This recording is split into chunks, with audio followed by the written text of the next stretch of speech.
کچھ دعائیں اللہ فوراً قبول کر لیتا ہے اور کچھ دعائیں تمہیں بار بار اللہ سے مانگنی پڑتی ہیں، کیونکہ وہ دعائیں اللہ کی پسندیدہ دعائیں ہوتی ہیں، اور ان دعاؤں کے لیے تمہارا سجدہ ریز ہونا اللہ کو بہت پیارا لگتا ہے۔ اس لیے اللہ ان دعاؤں کو تم سے تو وقتی طور پر دور کر دیتا ہے، لیکن تمہارے دل سے انہیں کبھی بھی نکلنے نہیں دیتا، تاکہ تم اللہ سے مانگنا نہ چھوڑو، کیونکہ وہ دعائیں ہی تمہارا مقدر ہوتی ہیں۔ بس ان کی قبولیت کے لیے اللہ نے جو وقت مقرر کر رکھا ہوتا ہے وہ تمہارے سوچے ہوئے وقت سے تھوڑا زیادہ ہوتا ہے۔ تہجد کی دعاؤں کے لیے تو 7 آسمانوں کے پردے اٹھا دیے جاتے ہیں، اور پھر اللہ ایسے معجزے کرتا ہے جو نہ کبھی زمین والوں نے دیکھے ہوتے ہیں نہ آسمان والوں نے۔ اللہ کے منصوبے تمہیں لاجواب کر دیں گے، اللہ کے معجزے تمہیں حیران کر دیں گے۔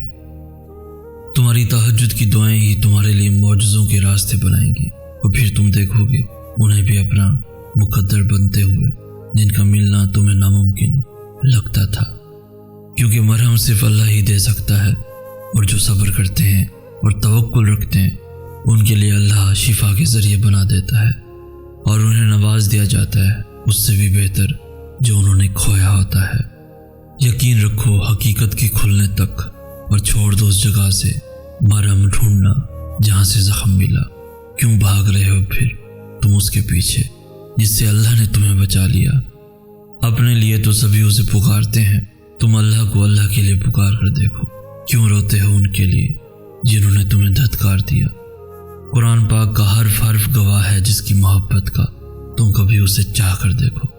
اللہ کو بے ترتیب دعائیں بہت پسند ہیں، کیونکہ تب زبان نہیں دل بولتا ہے، اور دل کی بولیاں عرش والے سے بہتر اور کون سمجھ سکتا ہے۔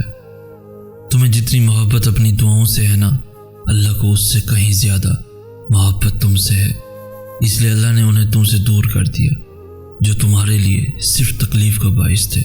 کتنی ایسی چیزیں ہیں جنہیں تم اچھا سمجھتے تھے، مگر ان سے تمہیں سوائے دکھ کے اور کچھ بھی نہیں ملا۔ جو کسی کے ساتھ غلط نہیں کرتے ان کے ساتھ بھی غلط نہیں ہونے دیتا۔ ایک نظر ماضی کی طرف دوہراؤ اور سوچو تمہارے کتنے ایسے غلط انتخابات تھے جن کی سچائی اگر اللہ تم پہ نہ کھولتا تو تمہاری زندگی کیا ہوتی۔ جنہیں اللہ نے ہی تمہارے قابل نہیں سمجھا وہ پھر کیسے تمہارے لیے بہتر ہو سکتے تھے۔ معجزے گنہگاروں کے لیے بھی ہوتے ہیں، وہ گنہگار جن کے گناہوں کی ندامتیں انہیں جائے نماز تک لے آتی ہیں۔ دل کو اتنا سمجھانے کے باوجود بھی اگر دعا کا خیال نہیں جا رہا تو مانگتے رہو، شاید تمہاری دعائیں معجزوں کے قریب ہوں۔ سجدے تو بعد میں آتے ہیں، تہجد کی صرف نیت کر لینا ہی اللہ کو راضی کر دیتا ہے۔ اللہ دعاؤں کو انتظار کے ذریعے آزماتا ہے، وہ قبولیت میں دیری کرتا ہے تاکہ تمہارا یقین دیکھ سکے اور یہ دیکھ سکے کہ جو تم مانگ رہے ہو کیا تمہیں واقعی اس کی چاہ ہے، اور جب وہ تمہاری دعاؤں کو آزماتا ہے تب وہ تمہیں بھی اتنی طاقت دے دیتا ہے کہ تمہارا دل نہ تاخیر سے تھکتا ہے اور نہ ایک ہی دعا بار بار دہراتے ہوئے اکتاتا ہے۔ تو اگر دل کو اتنا سمجھانے کے باوجود بھی دعا کا خیال نہیں جا رہا تو مانگتے رہو، شاید تمہاری دعائیں معجزوں کے قریب ہوں، شاید اب تمہارے صلے کا وقت ہو، تبھی اللہ نے تمہیں اس دعا پہ اٹکا رکھا ہو، شاید یہ آخری موقع ہو وہ پانے کا جو تم نے کھویا تھا۔ معجزے گنہگاروں کے لیے بھی ہوتے ہیں، وہ جن کے گناہوں کی بے چینی انہیں سجدوں تک لے آتی ہے۔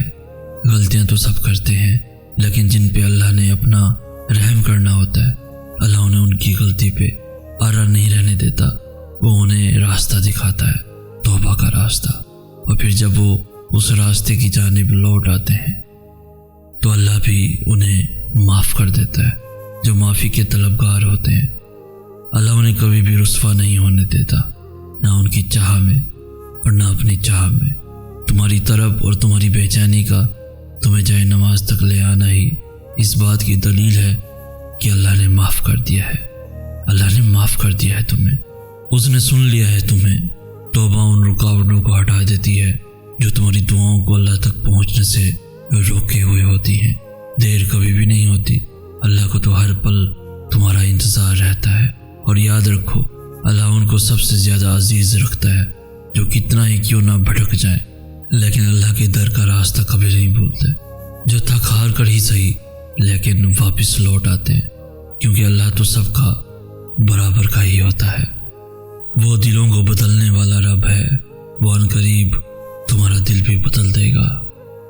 اس راہ توکل میں اب وہ مقام آئے گا جہاں تم صرف سوچو گے اور تمہارا اللہ معجزے کر دکھائے گا۔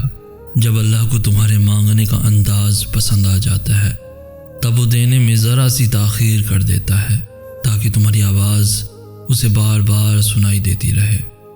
وہ اگر تمہاری دعائیں نہیں بدل رہا تو جان لو کہ اس نے اب قبولیت کا ارادہ کر لیا ہے، اور اللہ تب تم تک معجزے لاتا ہے جب تم سب کچھ ختم ہو جانے کے بعد بھی دعا کرتے ہو، اس یقین کے ساتھ کہ اللہ کی دسترس سے باہر تو کچھ بھی نہیں۔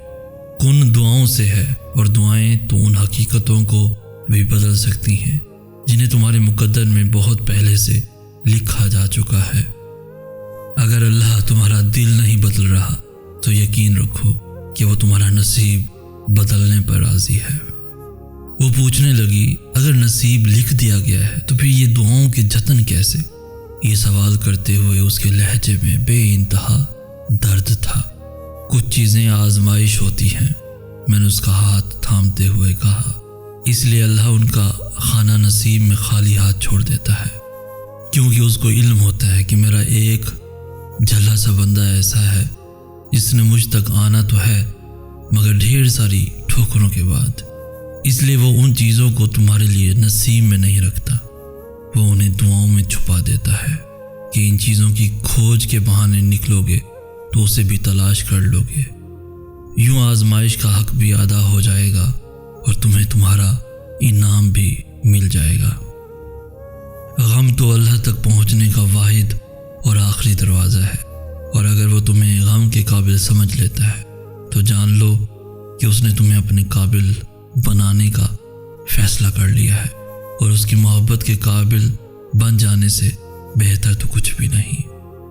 یہ ٹھوکریں تو معجزوں کی دین ہوتی ہیں، یہ زخم اس کے ایک کن سے بھر جائیں گے۔